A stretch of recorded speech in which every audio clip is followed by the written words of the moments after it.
Assassin's Creed is really about history and credible world. We're playing with a history that is, without trying to spoil things, extends back, anywhere from 80 to 100,000 years from today and extends as far into the future as, we have time to make games. Two specifics about Assassin's Creed. The first one, it's a huge universe spanning across many different mediums with many different characters, events, locations.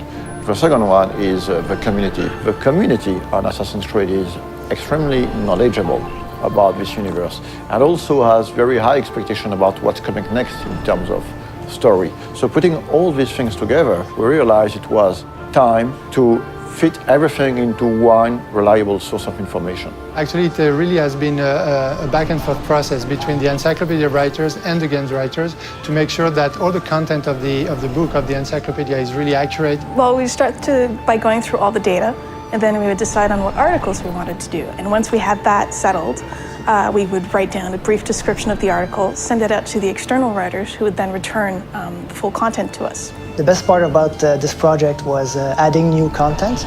Every time you get a chance to work on a brand like Assassin's Creed, it just makes your day, We are covering and unveiling a lot of information on characters such as Altair, Ezio, Desmond Miles, Subject 16, but also new assassins such as Shao Jun. One of the very first challenges was dealing with so much data. Assassin's Creed has been around for a while and has a wealth of information from both the story standpoint within the game universe and just history in general. So going through all of that and figuring out what might be most interesting to put in the encyclopedia was very much the first challenge that I encountered. The franchise isn't defined necessarily by a single character, it's defined more by these institutions. So we have the option of moving in and out of different historical periods, different geographical locations, different individual important events throughout human history. And so we have a wide variety of options, a lot of different material that we can mine for ideas and stories. Imagine this project as a huge puzzle with thousands of different pieces involving a lot of different people. We have tools to track all the narrative threads that we're creating. So we have database, we have Bibles, we have some visual guidelines. So my main role is to make sure everything fits together.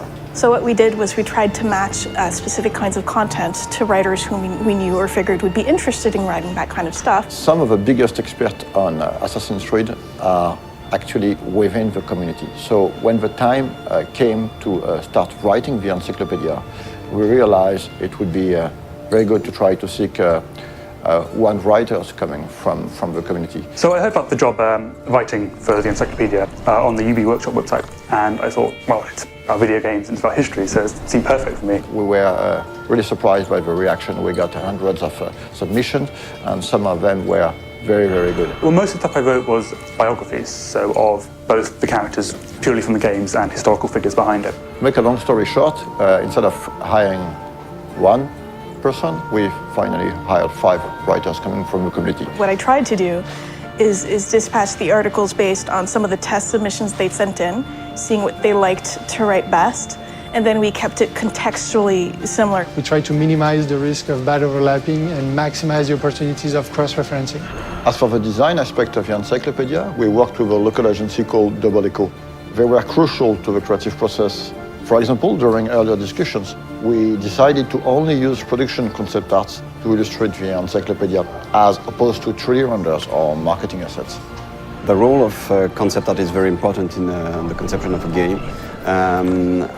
During the early stage of conception, we work on very high-level concepts. So it's about a silhouette, a mood, skylines of the city, treatment for the characters, colors.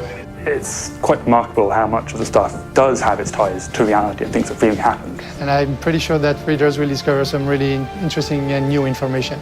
For example, in the encyclopedia, we're gonna reveal some information about the Templars, among other things. But actually, the encyclopedia is gonna have some spoilers. So if you haven't played the game, just wait to read it. This encyclopedia is available in Europe in the Animus edition that you can find at retail. For more information, check on assassinscreed.com, and it is also available as a standalone worldwide on ubworkshop.com.